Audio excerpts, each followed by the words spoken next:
بہلول نامی ایک بزرگ گزرے ہیں۔ وہ اپنی عجیب و غریب حرکات کی وجہ سے مشہور ہیں۔ بعض اوقات یہ ایسی حرکتیں اور ایسی باتیں کر دیا کرتے تھے کہ جو اکثر سمجھ سے باہر ہوتی تھیں۔ بھری محفل میں بھوک لگتی تو سب کے درمیان کھانا کھا لیتے، امیر اور غریب نہ دیکھتے۔ جب تھک جاتے یا نیند آتی تو پاؤں پھیلا کر لیٹ جاتے۔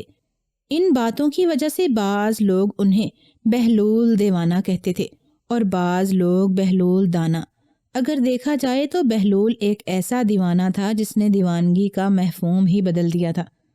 ایک دیوانہ عقل والوں کو اپنی دیوانگی میں عقل کی باتیں سکھا جاتا ہے۔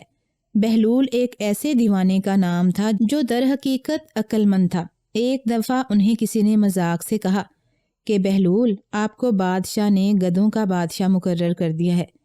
تو فوراً بہلول نے جواب دیا کہ پھر یہیں بندے رہو، یعنی تم بھی گدھے ہو۔ ایک دن کسی نے بہلول سے کہا تمہیں بادشاہ کی طرف سے پاگل گننے کا حکم آیا ہے۔ تو بہلول نے برملا جواب دیا کہ اس کے لیے تو ایک دفتر درکار ہے۔ ہاں، اگر عقل مند گننے کا حکم ہوتا تو وہ انگلیوں پر گنے جا سکتے تھے۔ ایک دن بادشاہ کسی کی گہری سوچ میں گم تھا کہ بہلول وہاں آ گئے اور دریافت کیا کہ آپ کیا سوچ رہے ہیں؟ تو بادشاہ نے کہا کہ میں دنیا کی بے وفائی کے بارے میں سوچ رہا ہوں کہ یہ کتنی بے وفا ہے، کسی کے ساتھ اس نے کبھی وفا نہیں کی۔ تو بہلول نے کہا کہ اگر دنیا وفا کرتی تو کیا آج تم بادشاہ ہوتے؟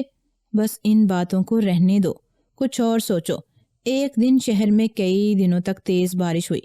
بارش اس قدر تیز تھی کہ قبروں میں شگاف پڑ گئے اور قبروں میں موجود ہڈیاں کھوپڑیاں نظر آنے لگیں۔ بہلول وہاں بیٹھ گئے اور غور سے ان ہڈیوں اور کھوپڑیوں کو دیکھنے لگے۔ اچانک وہاں سے بادشاہ کا بھی گزر ہو گیا۔ بادشاہ نے بہلول کو اس طرح بیٹھے دیکھا تو پوچھا کہ بہلول، ان ہڈیوں کو کیوں اتنی غور سے دیکھتے ہو؟ تو بہلول نے کہا کہ میرا باپ اور آپ کا باپ دونوں مر گئے ہیں۔ میں دیکھ رہا ہوں کہ ان میں میرے باپ کی ہڈیاں اور کھوپڑی کہاں ہے اور آپ کے باپ کی ہڈی اور کھوپڑی کہاں ہے؟ بادشاہ نے حیرانگی سے کہا بھلا مرنے کے بعد ہڈیوں میں بھی کوئی فرق ہوتا ہے کہ پہچان ہو سکے کہ کون سی ہڈی کس کی ہے؟ بہلول نے جواب دیا کہ جب مرنے کے بعد سب امیر اور غریب کا حال ایک جیسا ہو جاتا ہے، کوئی پہچان نہیں رہتی، تو پھر دنیا میں اتنی شان و شوکت اور اتنی نمود و نمائش کس لیے؟ بادشاہ بہلول کی اس بات سے بہت متاثر ہوا اور اس کی سادگی اور قناعت اختیار کر لی۔ ایک بار شہر میں ایک بہت امیر آدمی تجارت کی غرض سے آیا۔ بادشاہ نے بھی اس کی شہرت سن کر اسے اپنے دربار میں بلا لیا۔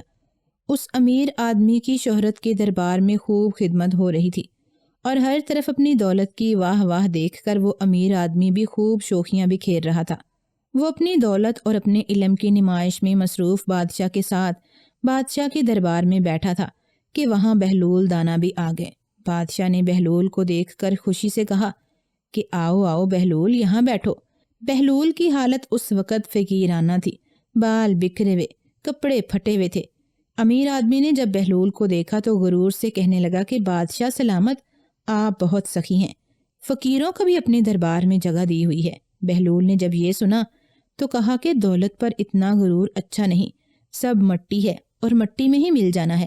بادشاہ نے بہلول سے کہا کہ خاموش ہو جاؤ، تم نہیں جانتے کہ یہ فلاں جگہ سے تجارت کی غرض سے آئے ہیں اور ان کا بہت مقام اور رتبہ ہے۔ بہلول کہنے لگے کہ بھلا مٹی کا بھی کوئی مرتبہ ہوتا ہے؟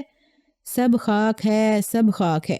امیر آدمی کو کیونکہ بہت غرور تھا اس لیے وہ بہلول سے کہنے لگا کہ اگر تم اتنے ہی دانا ہو تو میرے ایک سوال کا جواب دو۔ بہلول نے کہا کہ پوچھو۔ کہنے لگا اگر تم نے میرے سوال کا جواب دے دیا تو میں تمہیں 1000 اشرفیاں انعام دوں گا، اور اگر تم میرے سوال کا جواب نہ دے سکے تو پھر تمہیں مجھے 1000 اشرفیاں انعام دینا پڑیں گی۔ بہلول نے کہا کہ فقیروں کے پاس رقمیں انعام دینے کے لیے نہیں ہوتی۔ ہاں، اگر تمہیں انعام ہی چاہیے تو اگر میں تمہارے سوال کا جواب نہ دے سکا تو تم مجھے اپنا غلام اس وقت تک بنا کر رکھنے کے حقدار ہوگے جب تک کہ تمہاری 1000 اشرفیاں پوری نہ ہو جائیں۔ اس بات پر وہ امیر آدمی متفق ہو گیا۔